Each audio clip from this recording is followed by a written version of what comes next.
അങ്ങനെ Dubai gold സൂക്കിലൊന്ന് കയറി.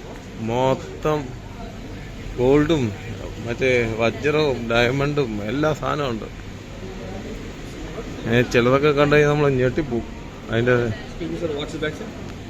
കണ്ടോ, അങ്ങ് പൊതിഞ്ഞ് വേണേ എടുക്കാം, അതുപോലെ സ്വർണം. ഇത് സ്വർണ്ണമാണോന്ന് ചോദിച്ചു കഴിഞ്ഞാൽ എനിക്കറിയത്തില്ല, ആയിരിക്കാം അല്ലായിരിക്കാം. ഇത് ആനയുടെ നെറ്റിപ്പട്ടം പോലെ കേട്ടോ, അടിപൊളി.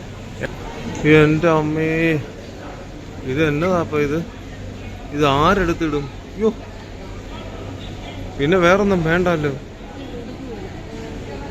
എന്താ ഗോൾഡ് സൂക്കുന്ന എല്ലായിടത്തെ നമ്മുടെ മലയാളി കടയൊക്കെ ഫ്രണ്ടിലുണ്ട് കേട്ടോ. ഞങ്ങളിങ്ങനെ അകത്ത് കയറി കഴിഞ്ഞിട്ടാ വീഡിയോ എടുത്തേ. അയ്യോ, അടിപൊളി.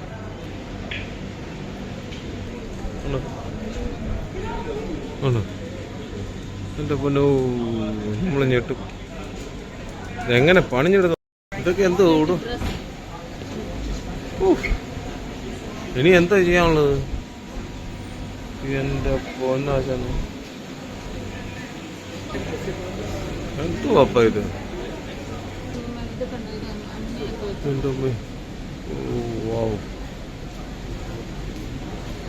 പക്ഷെ ഇവർക്ക് ഇതൊന്നും, ഇവരിത് കാണത്തേ ഉള്ളൂ. എൻ്റെ പൊന്നാശാനെ,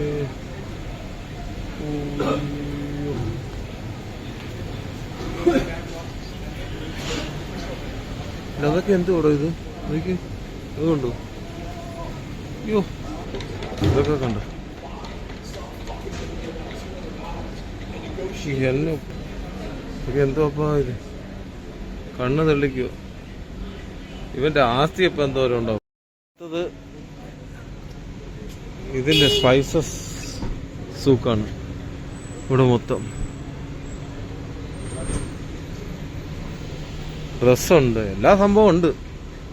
എന്താ ഇവിടേക്ക് നമ്മുടെ ആൾക്കാരെ കാട്ടി കൂടുതൽ കാണുന്നത് യൂറോപ്യൻസ്, ആഫ്രിക്കൻസ്, അങ്ങനത്തെ ടീമുകളൊക്കെയാണ് ഇഷ്ടംപോലെ വന്ന് ചാടുന്നത്. നമ്മൾ അധികം എക്സ്പ്ലോർ ചെയ്യുന്നില്ല എന്ന് തോന്നുന്നു. ഇവിടെ പിന്നെ ഏറ്റവും കൂടുതലുള്ളത് പച്ചകളാണ് തോന്നുന്നു. പച്ചകൾ അതിൻ്റെ ഇതിൻ്റെയൊക്കെ ഡിസൈൻ കണ്ടു കഴിഞ്ഞാൽ നമ്മൾ ഞെട്ടും കേട്ടോ. എന്താ എന്ത് രസമാണ്, നല്ല കിടുകിടാച്ച സാധനങ്ങളാണ്.